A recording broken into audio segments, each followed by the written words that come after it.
Ce n'est jamais très agréable d'être en exil. C'est une forme de privation de liberté dans la mesure où on n'est pas libre de rentrer chez soi, mais ça ne m'empêche pas de suivre avec une grande attention l'actualité en Guinée. Et je crois que l'exil est difficile pour tout le monde, c'est vrai. Je peux m'estimer heureux par rapport à quelqu'un qui se retrouverait tout seul, sans famille, à l'étranger, contraint et forcé. Donc moi, j'ai au moins l'avantage d'avoir ma famille ici. Ça atténue un peu les souffrances de l'exil. Dites-nous, pourquoi vous êtes en exil? Qu'est-ce qu'on vous reproche pour que vous soyez un peu en exil, en quelque sorte? Écoutez, aujourd'hui, vivre en Guinée pour un acteur politique qui ne partage pas les avis du CNRD est devenu un vrai risque. Un risque pour l'exercice des libertés, un risque même parfois pour sa vie, tout simplement. N'oubliez pas que depuis l'avènement du CNRD, en dépit du discours de rupture qui avait été tenu par Mamadi Doumbouya à son événement, on a vu un régime se durcir, notamment vis-à-vis des acteurs sociopolitiques et de toute voix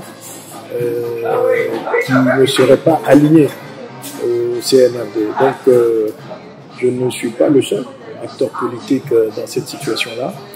Et la violence d'État est telle vis-à-vis des acteurs sociopolitiques que beaucoup ont été emprisonnés et pas mal ont été également contraints à l'exil. C'est malheureusement la situation dans laquelle se trouve notre pays. En résumé, à quand votre pays, si on peut poser une telle question, à quand vous envisagez de reprendre le pays?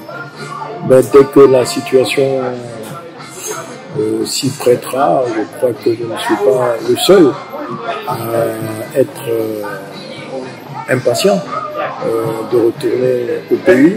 Dès que les conditions de sécurité seront créées, donc tous les acteurs politiques qui sont aujourd'hui contraints de vivre à l'extérieur retourneront au pays pour reprendre les activités. Comment vous voyez la Guinée à distance, puisque vous observez quand même la situation du pays? Comment vous voyez la Guinée à distance? Bon, c'est un pays qui est en danger. C'est un pays qui est entre les mains d'une junte militaire qui est d'abord jeune, qui n'a absolument aucune expérience, aucune formation, et qui malheureusement est d'une extrême violence. Et nous sommes en train malheureusement d'assister à la naissance d'une dictature militaire. C'est malheureux à dire, mais c'est ça la réalité. Et sur tous les plans, nous sommes en difficulté. Sur le plan social, vous voyez qu'il y a des foyers de tension qui se multiplient dans le pays. Vous voyez que les tensions intercommunautaires n'ont pas été apaisées, bien au contraire. Économiquement, vous avez tous suivi depuis une vingtaine de jours la série de scandales financiers, de détournements de deniers publics qui sont dénoncés et qui éclatent de grand jour. Et sur le plan politique, nous avons un blocage complet du processus électoral, j'allais dire. Rien n'a été fait. Le chronogramme qui a été quand même vraiment fait pour plaire au CNRD, j'allais dire ça ici, n'arrive pas à être déroulé. Donc vous avez une situation de blocage complet dans un contexte sous-régional extrêmement difficile. Si on prend le résumé de ce que le Premier ministre Bernard Arnault avait dit à la télévision TV5 Monde, il avait dit qu'il n'y a aucun politicien qui est inquiété par la junte.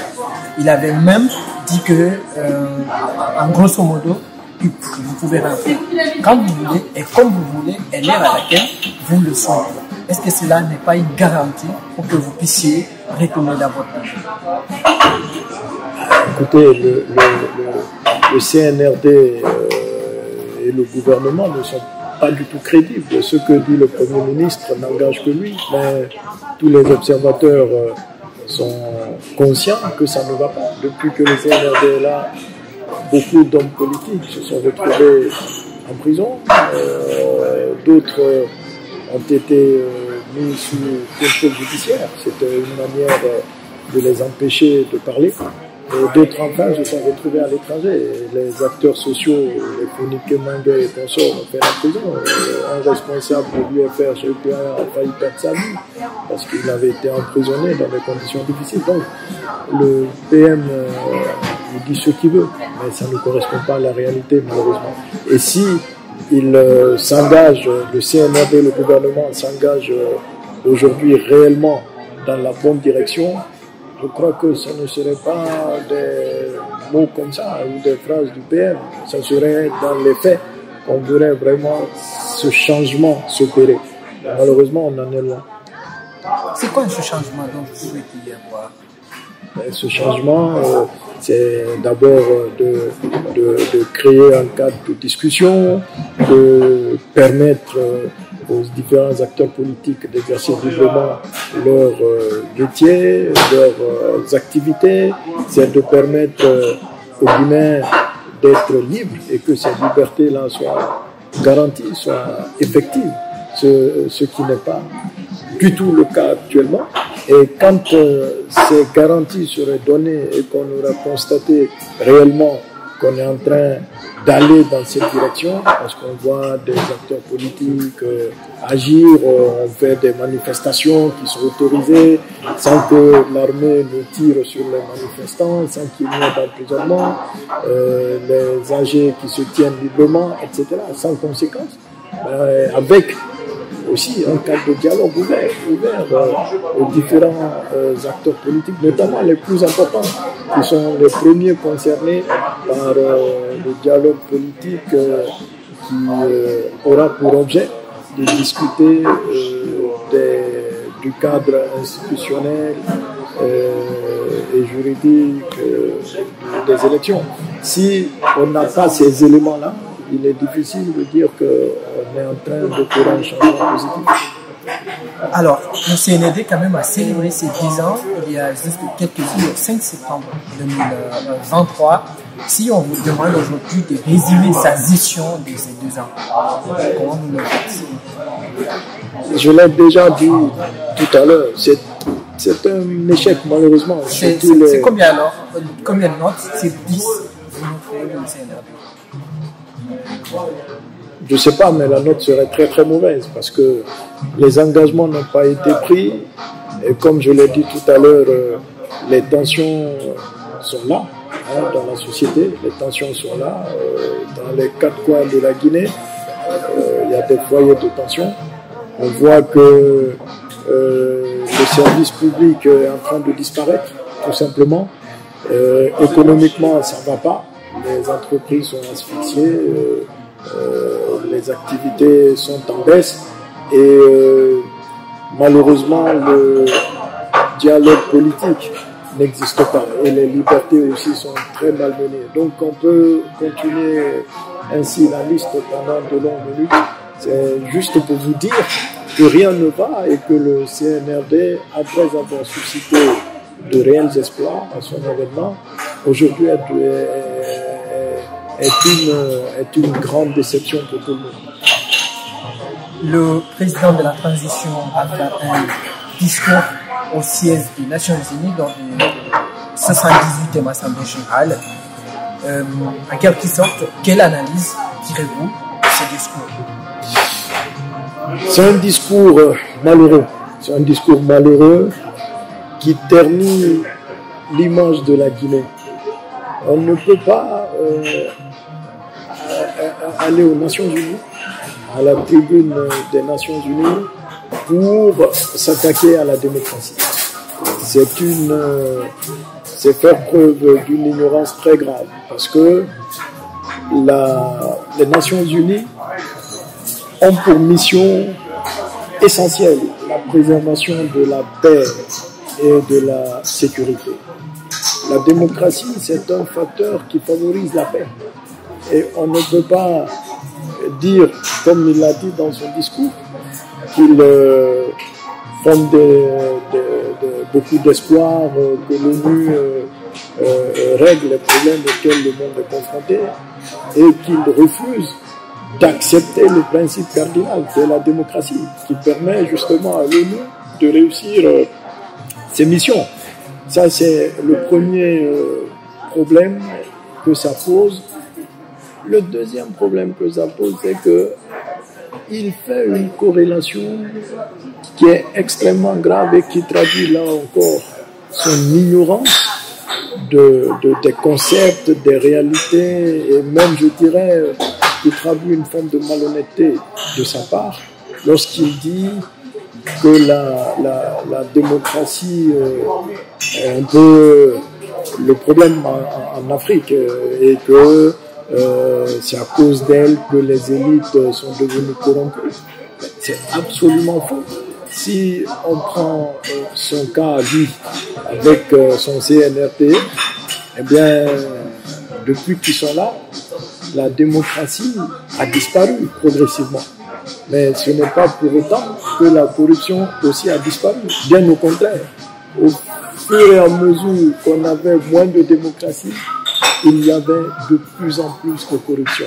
Donc lui-même apporte la démonstration que la démocratie n'est pas la cause des malversations ou des détournements ou de la corruption au niveau des élites de l'Afrique. La démocratie, qu'on le veuille ou non, c'est le système qu'on a qui repose fondamentalement sur deux choses. Vous avez la représentation, c'est-à-dire c'est la possibilité offerte aux populations de désigner leurs responsables par un système de représentation que chaque pays est libre de définir. Mais c'est un des grands principes de la démocratie. L'autre grand principe, c'est le principe de redevabilité. Vous êtes mandaté par des gens, par vos populations, et en retour, vous leur devez des comptes. Eh bien, on peut adapter le système à nos réalités autant qu'on veut, mais nous devons préserver ces deux grands principes. Et malheureusement, il s'attaque à la démocratie sans dire quel système on doit adopter à la place de la démocratie. Ça, il ne l'a pas dit. Et puis, enfin, ce qui est extrêmement grave dans son cas, quand il s'attaque à la démocratie, mais lui, il est venu par les armes. Est-ce qu'il est en train de passer un message comme quoi la voix de la population ne compte plus, les élections ne comptent plus, donc si vous voulez le pouvoir, il faut prendre les armes? Est-ce que c'est le message qu'il veut faire passer? Et puis, en fin de compte, dans son discours, lorsqu'il dit qu'il y a plus de putschistes civils qui modifient les constitutions, mais on ne dit jamais rien, etc. Bon. Là aussi, j'aimerais prendre son cas, ou notre cas en Guinée. Si Alpha Condé a modifié la constitution, c'est parce qu'il s'adossait sur une frange de l'armée qui réprimait les manifestants. Et qu'est-ce qui réprimait les manifestants? Eh ben, c'était, voilà, suivez mon regard.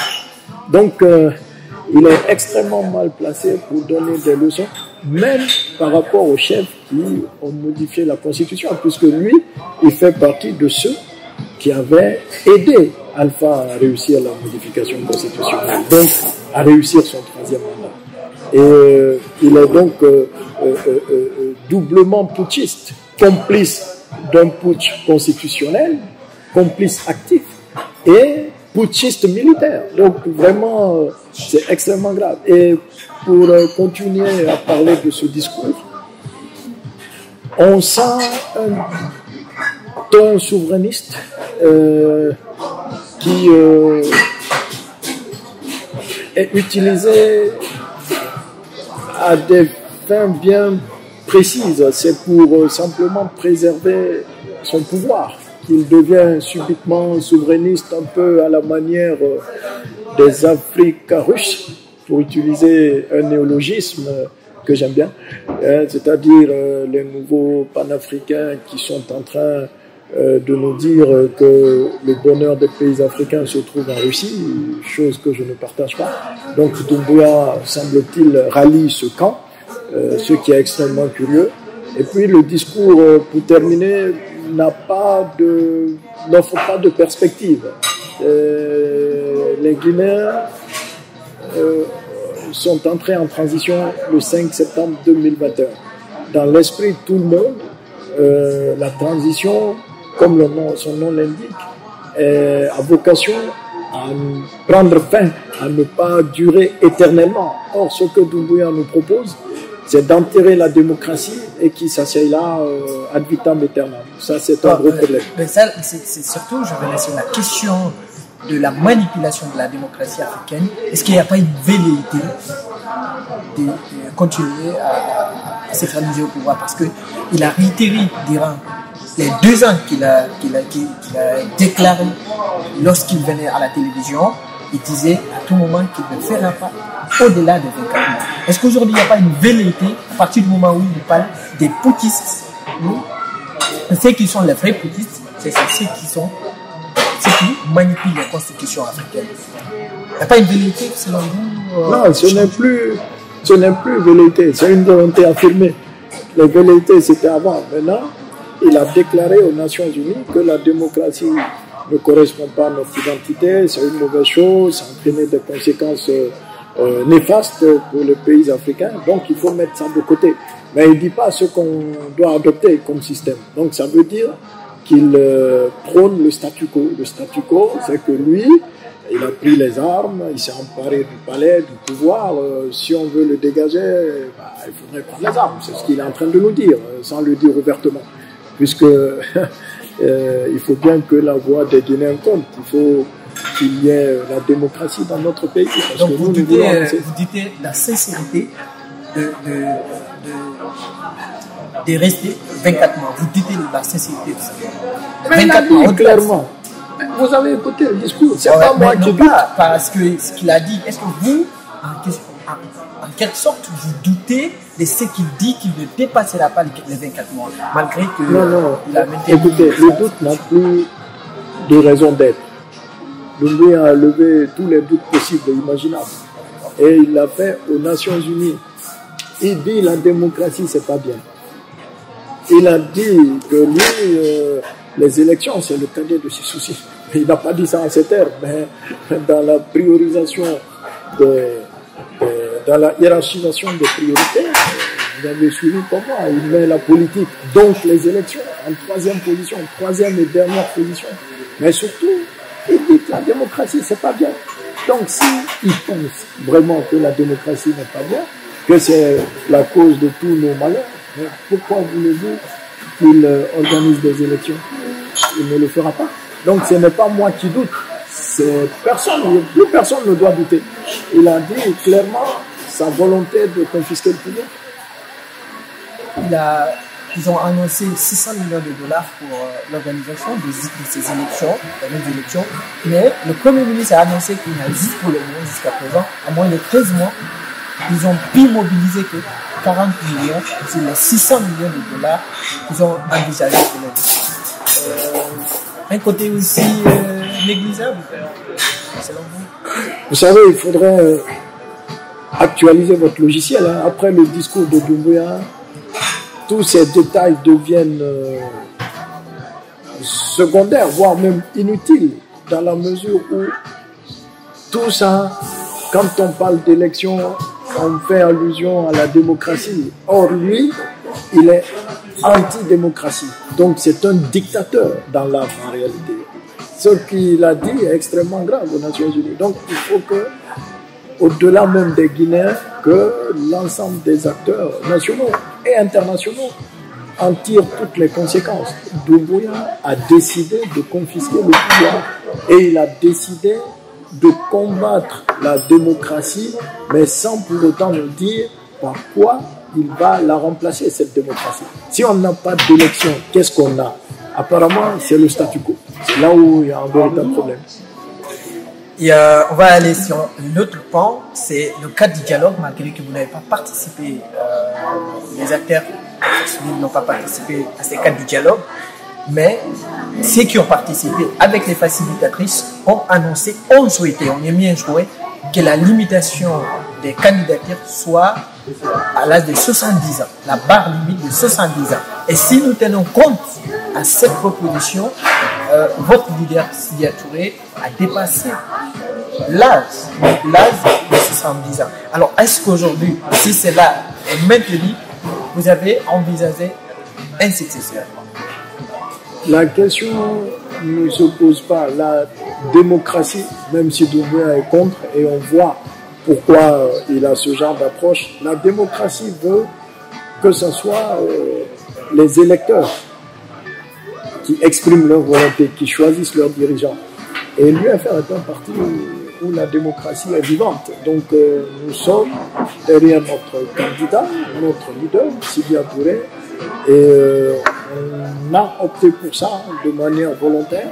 Et le jour où l'UFR décidera que Sidya Touré n'est plus le bon candidat, n'incarne pas les meilleures chances, les militants aviseront. Mais pour l'heure, ils bénéficient de la confiance totale et sans réserve des militants de l'UFR. Donc, par rapport à la limitation d'âge au niveau de la Constitution pour écarter certains candidats, ce n'est pas normal. La démocratie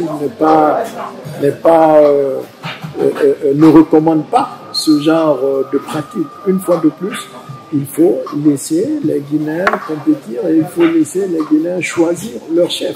Ce n'est pas à Doumbouya qui est contre la démocratie et qui ne comprend rien à la démocratie. Ce n'est pas à lui de faire la sélection des candidats. Ce n'est pas à lui, il n'est pas le peuple. Il n'est rien du tout qu'un putschiste. C'est tout. Vous imaginez, vous voyez une élection en Guinée sans la présence de Dalein et votre leader Sidya Touré? Est-ce que vous imaginez une élection sans la présence? Ce sont les deux principaux leaders actuellement en Guinée. À eux deux, ils doivent cumuler 70 à 80% des Guinéens. Donc effectivement, si nous devons nous en tenir à ce qu'exige la démocratie, il va de soi qu'aucune élection ne peut être envisagée sans la participation de ces deux. Ça me paraît évident, à moins qu'ils renoncent d'eux-mêmes. Bon, mais les écarter des chefs me paraît un peu compliqué. On ne peut pas les écarter d'autorité. Alors, une élection, malgré que vous en doutez, au cas où Dalein et Sidya soient écartés, lequel vous estimez peut être un bon dirigeant de ce pays? Lequel? Non, mais cette question... Non, à part Dalein et Sidya Touré, dont je voulais dire, est-ce que vous imaginez un politicien diriger le pays? À part Sidya et Dalein. Ouais. Okay. Mais on est loin de tout ça. On ne va pas se lancer dans la politique fiction. Pour l'heure, on est face à une junte militaire qui ne veut pas céder le pouvoir. Et Doumbouya l'a affirmé de la manière la plus nette dans son discours qu'il a tenu devant l'Assemblée générale des Nations Unies. Donc on est loin des questions d'élection et consorts. Il ne faut pas perdre de vue ce qu'il a dit. Et il ne faut pas perdre de vue les réalités depuis 2 ans. La manière dont les choses évoluent nous indiquait déjà suffisamment que Doumbouya n'avait pas envie d'organiser les élections. Mais moi, personnellement, et je ne suis pas le seul, tous ceux qui ont écouté ce discours sont définitivement convaincus qu'il n'organisera pas de lui-même les élections. Donc, je répète, c'est à chacun de prendre ses responsabilités. Le 10 octobre, c'est dans quelques jours, la Guinée célèbre ses 65 ans, le 10 octobre. Qu'est-ce que signifie cette date pour vous? Écoutez, hein, c'est comme le nom l'indique, c'est l'indépendance. C'est là où on a accédé à la souveraineté nationale, où la Guinée et les Guinéens ont pu choisir eux-mêmes leur destin, disons en tout cas décider des choix majeurs pour leur avenir. Mais malheureusement, 65 ans plus tard, force est de constater que le bilan des années de l'indépendance est extrêmement négatif. Et je crois qu'il est temps pour qu'il y ait un sursaut national. Et il faudrait que les Guinéens comprennent que la Guinée peut être autrement. Il y a des gens bien en Guinée, il y a des cadres capables de gérer correctement ce pays, capables de faire en sorte que les Guinéens vivent mieux. Mais malheureusement, comme dans beaucoup de pays africains, notre principal problème, notre problème essentiel, c'est un problème de leadership. Il est temps que les Guinéens en soient conscients pour que, à l'avenir, que ce soit dans l'armée, en politique, aussi dans la société civile, bref, que les élites soient constituées par des gens de qualité. Et que surtout, celui qui aura la charge de diriger le pays soit quelqu'un qui soit à la hauteur à tout point de vue, côté compétence, mais également côté moralité. C'est très important. Je voulais terminer, mais une question m'est venue à tête. Il est rentré aujourd'hui au pays. Il a été accueilli chaleureusement de l'aéroport au Palais Mohamed V. Si on se rappelle, en 2019, 2020, quand Alpha revenait des États-Unis, c'était le même cas.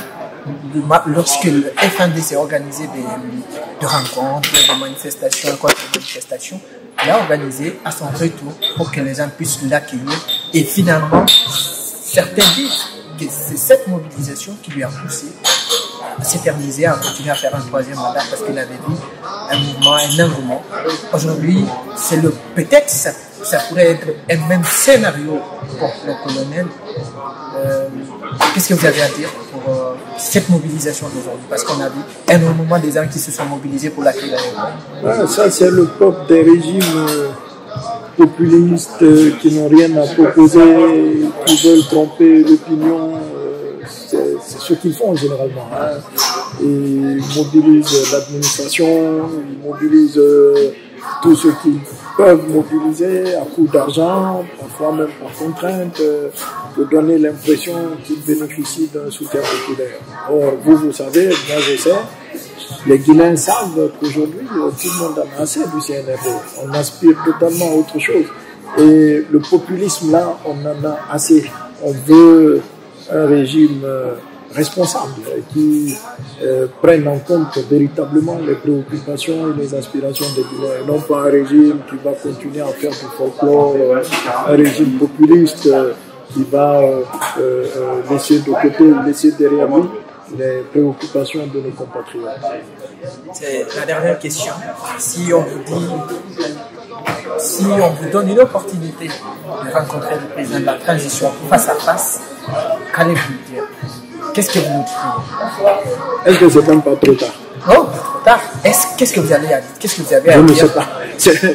Quand il a tenu un discours, on est trop...